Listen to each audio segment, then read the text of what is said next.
On Larry King Now, Gillian Anderson is bringing Dana Scully back to life. I think we've delivered something that is exactly what they used to love about the show. It's obvious that the fan base is still there. Yeah. That surprise you? No. No, they scream out from all reaches of the earth. I think initially, for women anyway, seeing Dana Scully on the scene was seeing something that they recognized that they were missing, that they didn't see before. And there's this thing called the Scully effect, where at the time there were more girls going into science and certainly into the FBI than they'd ever had experience with before, and it became cool to be smart. Plus, we have a warped sense of the business that we are in, that somehow it is the most important and the people who are in it are more important than other people across the world and the jobs that other people have. It's a strange thing. I think it's really important that we in this business see that there is no difference. all next on Larry King Now.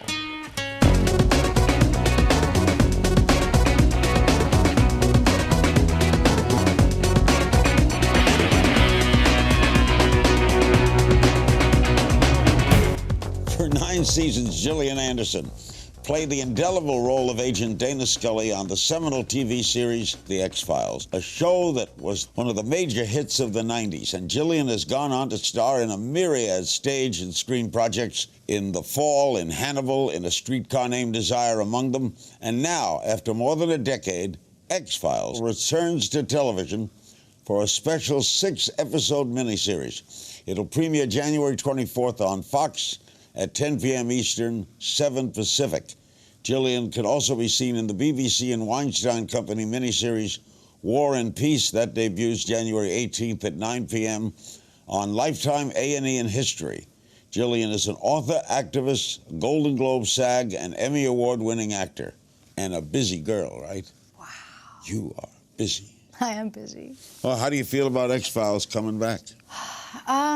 I'm pretty excited about it. I'm excited for the fans. I think we've delivered something that is exactly what they used to love about the show, and so I'm excited to see their reaction when they get to sit. Well, they're not going to be sitting on their couches anymore, I don't think. What's behind the bringing it? Who brought it back? How did it get together? There are different versions of the story, but it started somewhere between Chris and David. Chris Carter, our executive producer, and David Duchovny. Started with a conversation between them, and then Chris approached me at some point, and I said no. You said what? No, I was... When you got that part originally, yeah. Did you think the show would be a hit? When I got the part originally, I did not know what series were. I didn't know what going to network was. I didn't know that things ran in repeat and that there were seasons of things. I knew absolutely nothing. So when I got the job, I was showing up for 3 weeks of something called a pilot, of which I knew nothing, and then just kind of went on for the ride. And what a ride. And what a ride, yeah. Why did it go off? Well, it was time, and it may have been time a couple of years before we actually did go off. David left in the 7th season. We went 9 seasons, and we were tired. Yeah. We were tired, and we wanted to do other stuff. What was it like working with David Duchovny?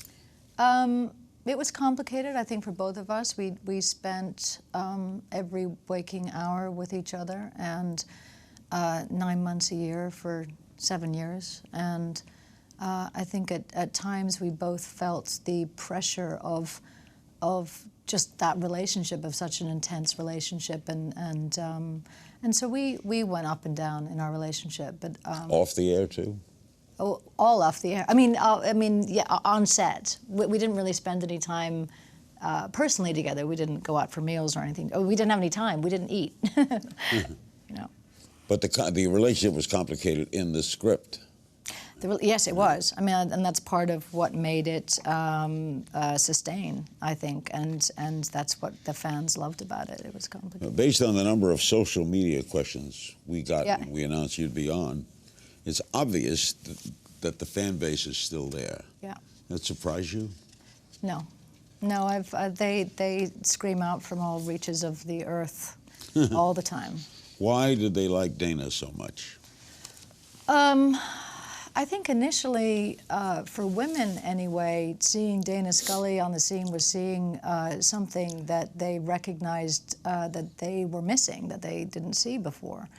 There was not a character like her on television and very rarely in film, and there was a lot of global recognition of, I'm like that, I'm smart, and I'm a good, I'm honest, and I'm upfront, and I'm intelligent, and I can stand side by side with my male peers, and so that just did not exist on TV. And so I think, yeah, there was a lot of recognition, and there's, this thing called the Scully effect, where at the time there were more girls going into science and certainly into the FBI than they'd ever had experience with before, and it became cool to be smart. What can we expect in the miniseries? But we can expect that, well, you can kind of expect what we always gave the fans. We had a particular flavor and formula. We did mythology episodes and standalone episodes, Monster of the Week. We did comedy episodes, and the good thing about having these 6 as opposed to a feature is that we get to do a few of each. Why only 6 episodes? David and I don't have a lot of free time, and I live in London. I've got 3 kids. I'm committed to the fall, and committed to doing Streetcar again, and committed to being a mom. And so I had about 6 episodes worth of time on my calendar. It's good to be busy. It's good to be busy. Our guest is Gillian Anderson. Up next, we'll talk about the F word, as in feminism. Plus, we'll discuss Gillian's turn as Stella Gibson on The Fall. Stay with us. The X-Files is back. You are something of a feminist icon. Our special guest is Gillian Anderson. You think that role was ahead of its time, your role? Scully? Yeah. Yeah, I do. I think it was. And you're working on a book about female empowerment called We?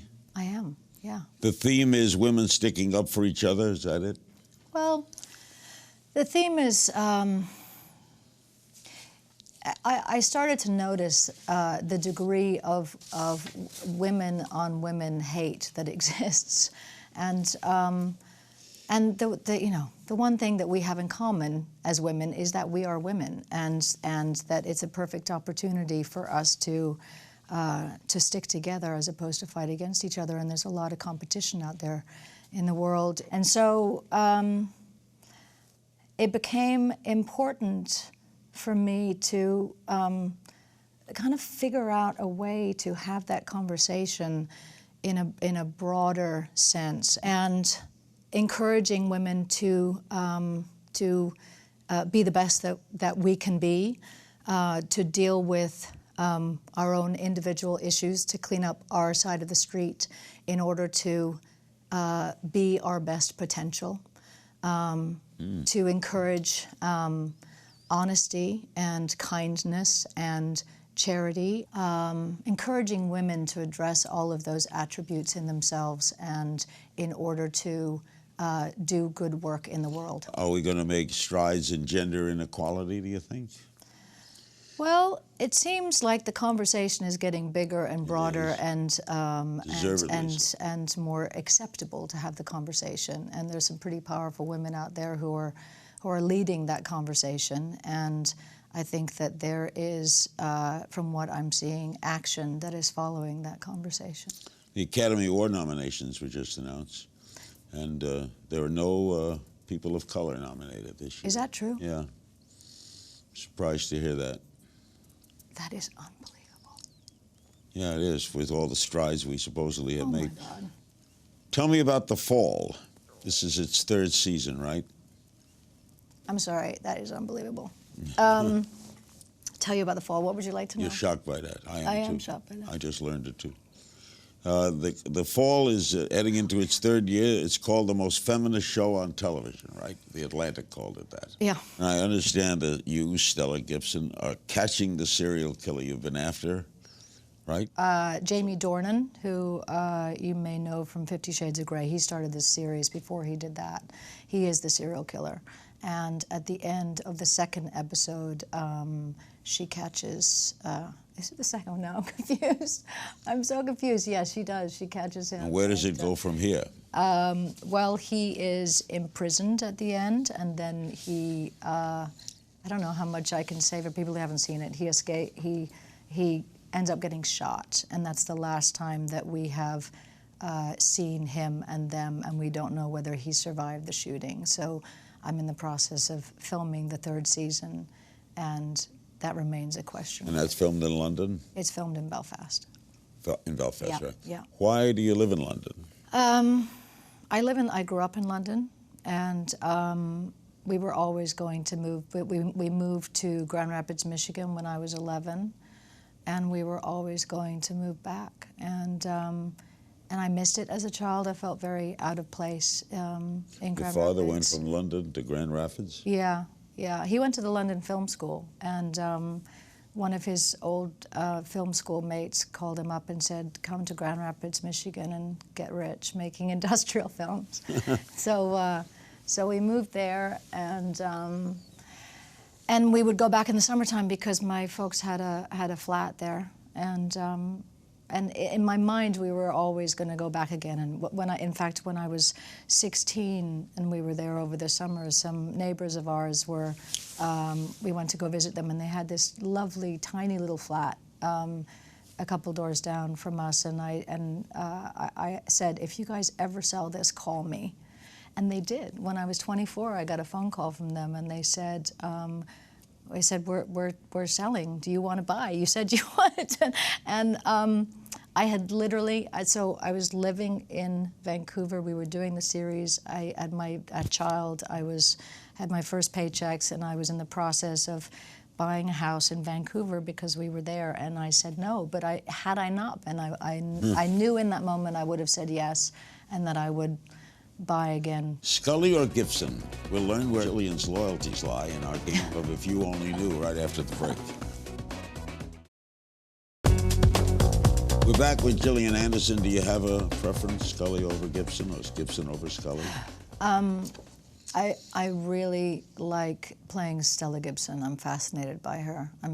She's still mysterious to me and to the audience, but she's enigmatic, and I appreciate that in a character. You played Blanche Dubois in the stage production of Streetcar. You're reprising it in Brooklyn, right, this spring? Yeah, St. Anne's Warehouse. May to beginning of June. Like that role? I wanted to play Blanche since I was 16, and so exactly 30 years later, ended up getting the production together. Didn't want to be Stella when you were younger? Never occurred to me. Never occurred to me. I guess there was something, I think I did the monologue, I know, I was told later that I did the monologue for a competition when I was 16. I think that's probably where the seed was planted, but there was some kind of recognition that took place there, I guess. And it wasn't until I really dug into it in the rehearsal process that I, one, appreciated how extraordinary she is and how extraordinary Tennessee Williams' writing is, but also that, that I completely understood why I got her. Aren't you much younger than Blanche Dubois? Actually, no, I'm not. I'm older. Blanche Dubois was... Yeah, at the time, her vanity about her age was not based in reality. I always thought she was in her 60s. No. Why do you like acting so much? It's kind of the only thing I know how to do. I don't know. I have a love-hate relationship with it. I sometimes don't enjoy it at all. And I sometimes, it feels like breath. Good way to put it. We're going to play a game of If You Only Knew. Okay. I'll just throw some questions at you. Okay. Who was your childhood celebrity crush? His name was he was in Taps. Who was it in Taps? Timothy Hutton. Oh, Is that quick enough for you? Yes. Timothy Hutton. That's right, Taps, yeah, that was great. Yeah. Remember the first boy you kissed? Yes, I do. What was his name? I don't know, but I remember him behind the chain link fence when I was 8. You can see his face now. What's a guilty pleasure? Chili chocolate. If you could switch places with someone for a day, who would it be? Oh, wow. Adele. Not bad. Most cherished luxury? My children. What do Americans get wrong about the UK? That it's cold and wet and boring. What do Brits get wrong about America? That it's free. If you could have something named after you, what would you like? A tree. A tree. Best piece of advice you ever got? Probably just the lesson of letting go, of being able to just move on and not obsess and attach to something in my mind, or about why this didn't happen, why I didn't get something, why is this happening to me, to just feel like there is something better that I don't even see around the corner. And tell me something people don't know about you. Because there's an air of mystery about you. Is there? Is there? Okay. That I like to be in my pajamas, and if I could stay in my pajamas all day long, I would. And sometimes do. And in our final segment, Gillian is answering your social media questions. A lot of them. We'll be right back. She's in everything. She's in the X-Files. She's in War and Peace. She was in Hannibal. She's in The Fall. She's coming back as Blanche Dubois. Okay, we have some social media questions for you. At Gillian Anderson, what was the most important scene from the new X-Files in your opinion? Oh, most important scene. That's going to give some stuff away, isn't it? What's the most important scene?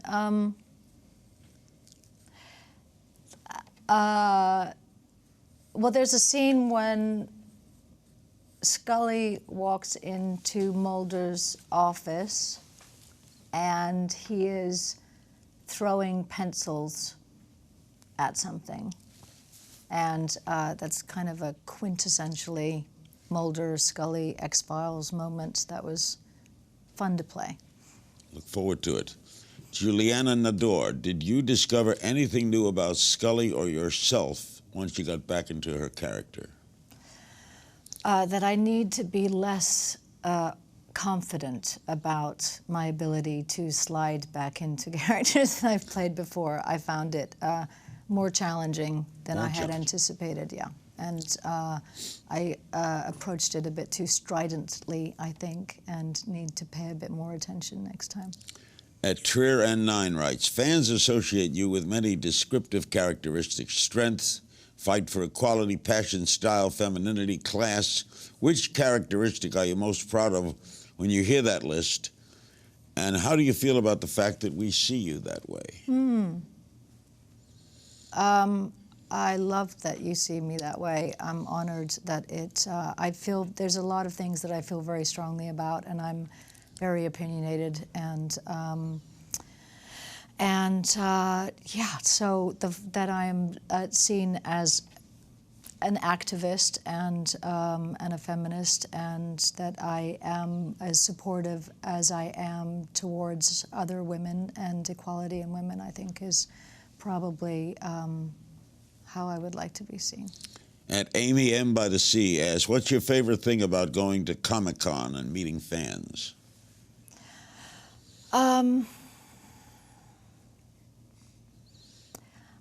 Something happens when I go to Comic-Cons, and I feel like when I'm sat at the table and people are coming up and there's a connection that's happening between human beings.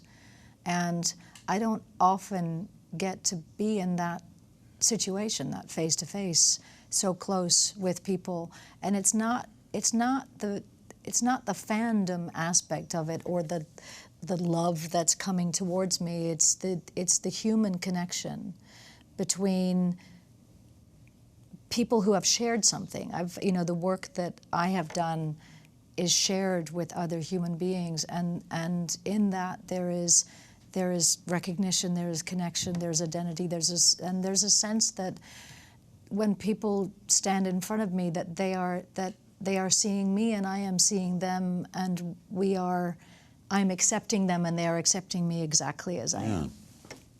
Nicole asks, how do you think history will remember X-Files? As a seminal TV series that changed the look of television, I think. And April Morissette asks, will we ever find out who is a better kisser, David Duchovny or Jamie Dornan? We know you're going to kiss Jamie eventually, right? I would love to say that was correct and that I was going to kiss Jamie Dornan this year. I'm not so sure I can say that. And if I were to, it might be the kiss of death. At Size Vital asks, what have 20-plus years in the show business taught you about the industry and about yourself? That,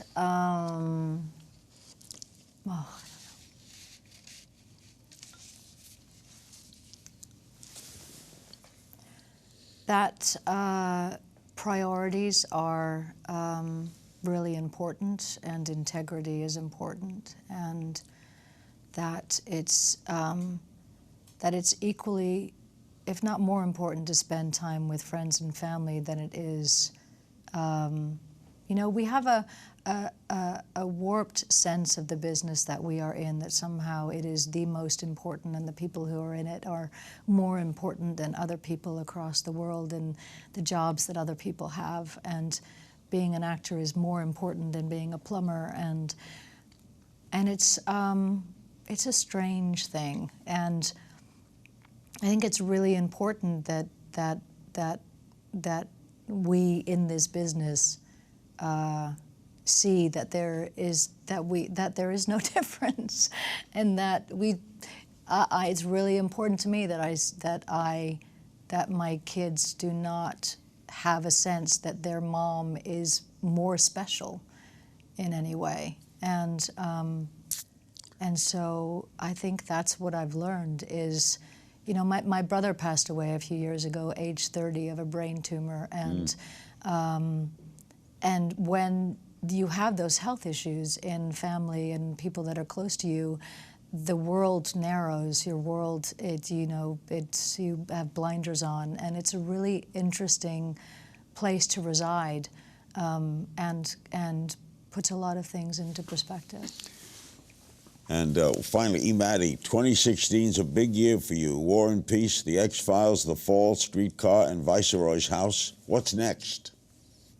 Rest. I wish I could say that. What's next? I'm in conversation about a couple things for the end. I mean, my schedule right now takes me to the beginning of June. I'm in conversation about something that will go shortly after that, but it's not set. And then, the fall may come back for a fourth season. You're always working. I'm always working. Thank you. Thank you very much. Pleasure to be here. My pleasure. My guest, Gillian Anderson. War and Peace debuts January 18th on Lifetime, A&E and History. And the two-night premiere of The X-Files begins January 24th at 10 Eastern, 7 Pacific on Fox. As always, you can find me on Twitter at King's Things. I'll see you next time.